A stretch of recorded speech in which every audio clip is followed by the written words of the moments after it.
What's going on out there, everybody? Hope everybody's staying empowered and staying motivated.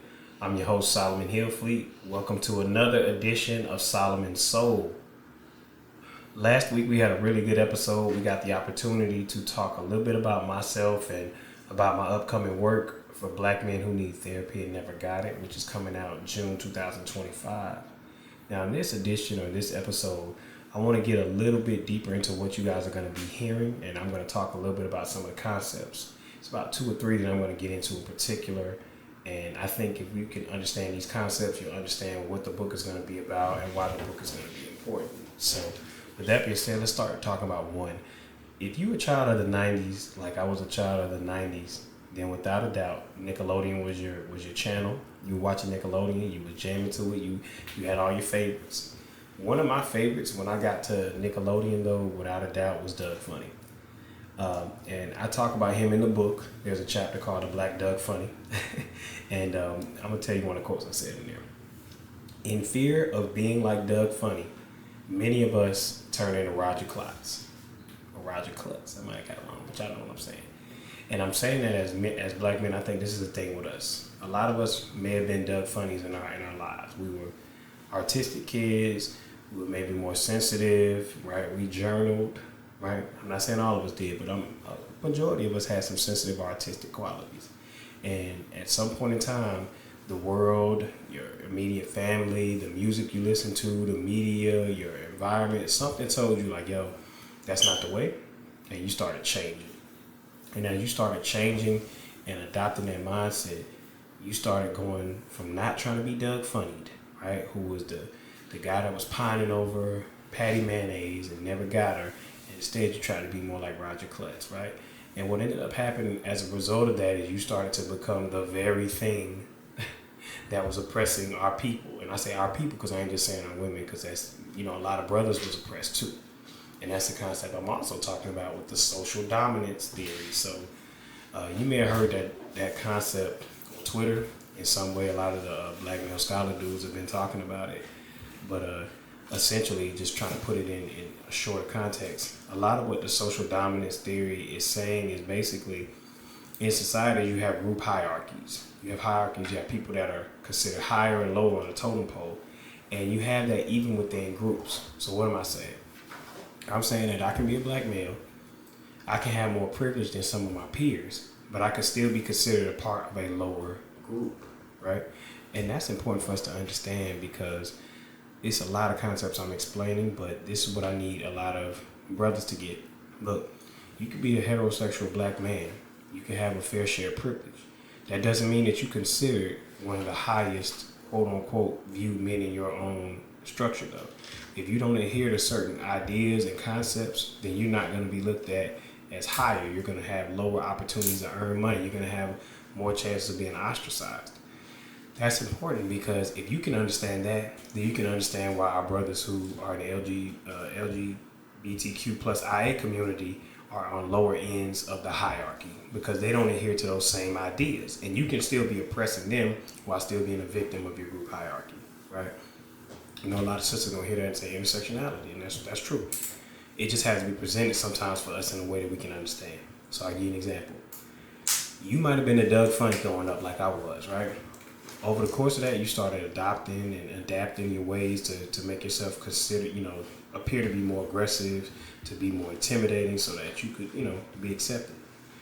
You might be able to gain access into certain circles, but you're still going to be limited from getting into other spaces if you don't adopt thinking points, right? If you're not a super aggressive man who adopts the thinking points of people like your Andrew Tates, etc., right? Or even your Kevin Samuels, who I've spoken praisingly about in different episodes, and I've also had my issues with things he said as well. So I say all that to say, you could be considered a heterosexual male, have privilege, be in circles with brothers who are considered what we would say alpha or more aggressive. I don't even want to use the word toxic, but you can use that, right? And guess what? You can have an egalitarian attitude and feel like women are equal, and that can lower your ranking in the group hierarchy. You can take hits because of that. And you could be a brother that's in the LGBT struggling with it. LGBTQ plus IA community. Sorry, y'all, long day. And you can be oppressed and still be a man and still be a victim of the same circumstances. Now, these are complex concepts. These are conversational points. These are things that have to open up dialogue. And I'm mentioning this to brothers in a book that's named For Black Men Who Need Therapy, because we have to reckon with these things. And one of the things I'm going to put in the book is I modified the social dominance scale, and I did like a little version of it for us. And I want us just to look at it, because what we found, just looking briefly at what the theorists who created it said, is that, look, those with higher levels of social dominance scores, they tend to have less egalitarian and less inclusive views. They're going to promote the type of views that encourage us oppressing other black people, because that's what we're really not seeing. If your views are not about empowering the black community as a whole, you're doing a disservice to the black community as a whole. That needs to be really said. And whether or not you agree with people's lifestyle, how people live, if you're stopping them from living the quality of their life and promoting things that's going to lead to the extermination of their life, that's bogus, and that needs to be addressed, right?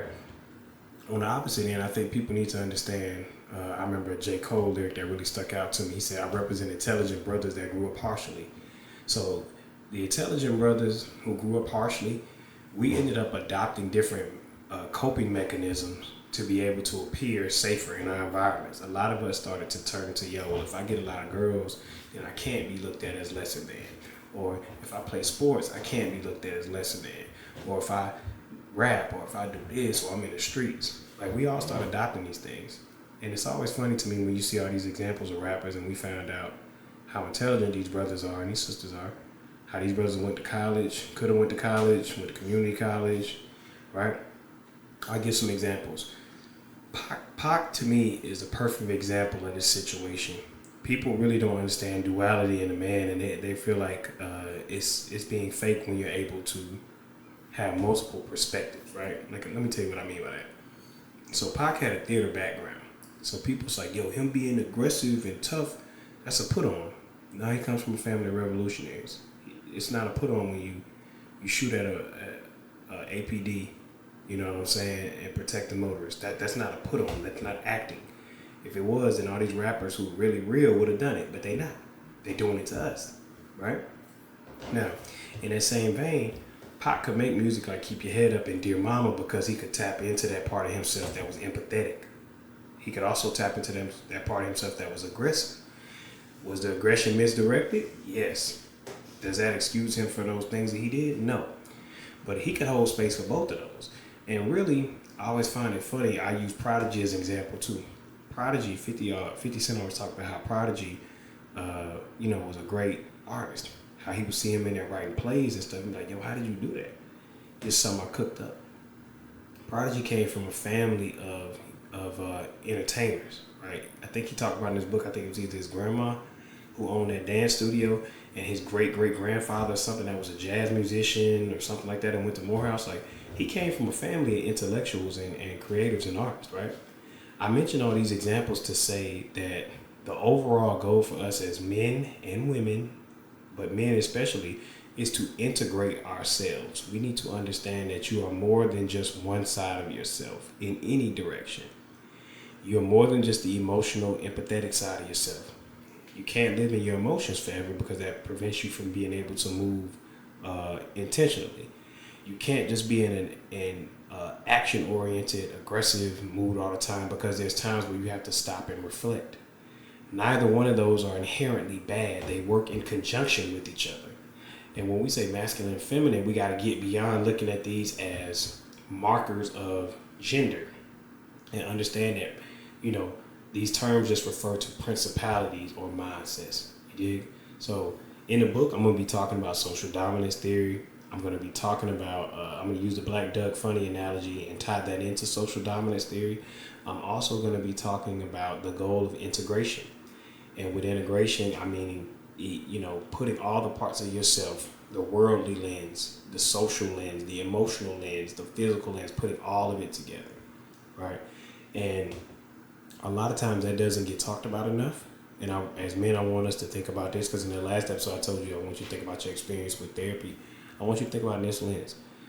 Have you ever, for acceptance into your group, have you ever made people feel lesser than you? Have you ever looked at some of our brothers in different communities or in different spaces that were stronger or weaker than you? Let me say, we'll start weaker. Have you ever looked at people that were in a lower position than you in life and made them feel worse about it? If you haven't, I really just want you to sit with why you did that, what you got trying to gain by that. Have you ever sat with people that were stronger than you and immediately discounted everything they said as if there's not balance and strength? Right? These are all things that we got to reckon with. So some of my brothers who have more egalitarian, I keep using that word, but we look at people as equal. What you have to understand is we can learn a lot from some of my brothers who are more strong. I remember seeing a quote. It was like, I remember seeing this on social media. A brother was basically saying like, look, yo, you ever notice that like a lot of religious people don't be fit? And that really had me thinking in my head. I was like, yo, we can learn something about how if you know a lot, it should be reflective not only in your mental, but in your body. If you truly believe in God, and it's the temple, right? We should be keeping our temple intact. We should be making sure that our temple is at its maximum level. What happens instead is we say we believe in God, we believe in our religious deities, but we don't honor our temples that way. We don't make sure that we're in the best shape for our families. We don't make sure that we're in warrior mode for our families and for ourselves. And we can learn something from our brothers who do put a heavy emphasis on that, because that's actual practical application, right? That's the aggressive, and I'm not even just gonna say aggressive, that's the action oriented. So there's a place for action and there's a place for inaction or receiving. And once you can see the unity of acting and receiving, of giving and receiving, we can have a more balanced community, you feel me? And for a lot of us, we may not be able to get into a therapist's room and have that conversation, but you may be able to look at the book, be able to look at the journal prompt, be able to talk about it online, and it may open up a conversation. And you don't have to be a trained physician or a scholar or anything to understand it. Now, with me saying this, I do think this is important to my people that are in the mental health and medical profession. By no means am I saying that I am a licensed expert in any of these topics. As I said in my last one, I'm an educator and a writer. That does not mean I'm infallible. I don't know everything. You feel me? My objective is just to take what helped me and give that to y'all. So with that being said, though, this has been another great edition of Solomon Soul. I look forward to hearing you all's comments below. Much love, and I'll see you again next week. Peace.